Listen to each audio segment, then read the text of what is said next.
नमस्कार प्यारे बच्चों, दिनांक है 12 जून 2020। आओ संस्कृत सीखें श्रीमती शीतल शास्त्री के साथ। कक्षा 7वीं, विषय संस्कृत, उप विषय है हास्य बाल कवि सम्मेलन।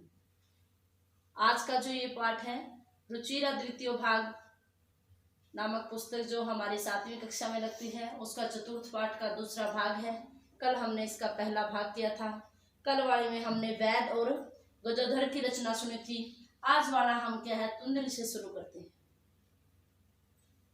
प्यारे बच्चों, हमारी इस वीडियो को आप लाइक और सब्सक्राइब अवश्य कीजिए ताकि हमारे चैनल को प्रोत्साहन मिलता रहे। आओ अब हम करते हैं। तुंदिल है तुंदिल, तुंदिल यानी तोंद वाला, जिसका पेट क्या है बाहर की तरफ है और अपनी तोंद के ऊपर क्या है वो तुंदस्य ऊपरी हस्तम आवर्त्यन, तोंद के ऊपर यानी अपने पेट के ऊपर हाथ को फेरते हुए। तुंदिलो अहम, मैं क्या हूँ, तोंद वाला हूँ या पेटी हूँ।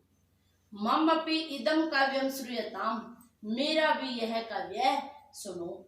जीवने धार्यताम च, और जीवन में क्या है धारण करो। परान्नम प्राप्य दुर्बुद्धे मां शरीरे दयाम कुरु, परा अन्नम दुर्लभ लोके श्री रानी पुनः। इस श्लोक का क्या अन्वय है कि दुर्बुद्धे, हे बुरी बुद्धि वाले, परा अन्नम प्राप्य, दूसरे के भोजन को प्राप्त करके, शरीर पर दया मा करू, दया मत करो। लोके है, संसार में, परा अन्नम, दूसरे का भोजन, दुर्लभ भवति, दुर्लभ होता है। श्री रानी तू पुनः पुनः मिलंती, शरीर तो क्या है बार बार मिलते हैं। सर्वे पुनः अट्टहासम कुर्वन्ति, सभी जोर से ठहाका लगा करके हंसते हैं।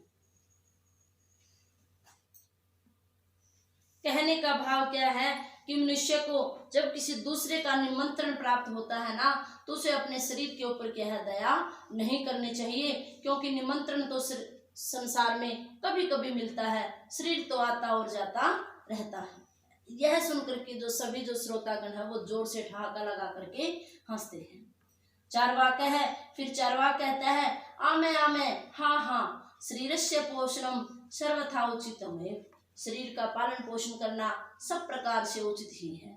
यदि धनम नास्ति, अगर धन नहीं है, तदा ऋणम कृत्वा, तो भी ऋण लेकर के उधार लेकर के पौष्टिक पदार्थ है एवं भोक्तव्य, पौष्टिक पदार्थों को ही क्या है खाना चाहिए।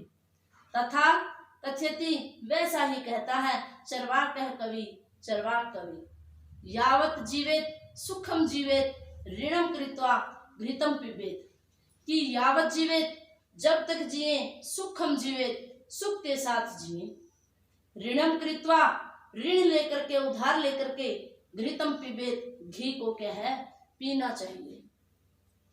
श्रोता है, फिर सुनने वाले कहते हैं कि आपने तो कह दिया जब तक जिए सुख से जिए और उधार लेकर के घी को पिए, तो सुनने वाले कहते हैं त्रही तो ऋणस्य प्रत्यर्पणम कथम, तो ऋण को किस प्रकार से क्या है लौटाया जा सकता है। चार्वाक है, फिर चार्वाक कहता है श्रूयताम, सुनो, मम अवशिष्टम काव्यम, मेरा बचा हुआ शेष काव्य सुनो।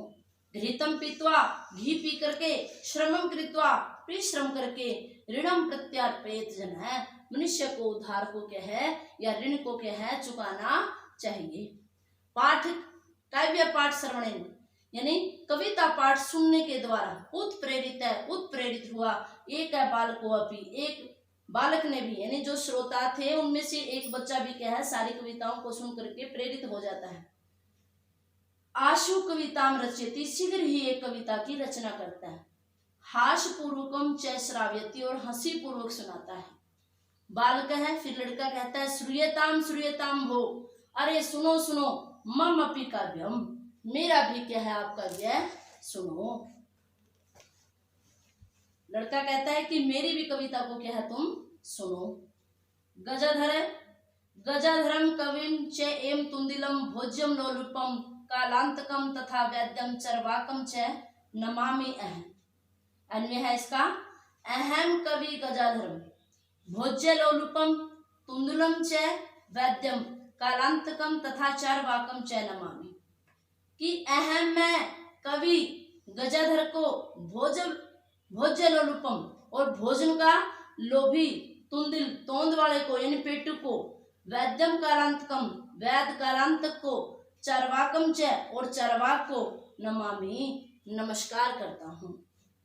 काव्यम श्रावित्वा और काव्य सुना करके हा इति कृत्वा हस्ती, हा करके क्या है, हंसता है। अन्य चे अपि और दूसरे भी हसंती हंसते हैं। सर्वे गृहम गच्छन्ति सभी के अंत में घर चले जाते हैं। प्यारे बच्चों, आशा है मुझे आपको ये पाठ अच्छी तरह से समझ में आया होगा। इस वीडियो को आप जब तक आपको समझ में नहीं आता कम से कम 3-4 बार देखिए। आशा है मुझे आपको अच्छी तरह से समझ में आ जाएगा। आपका दिन शुभ रहे, आप स्वस्थ रहे। धन्यवाद।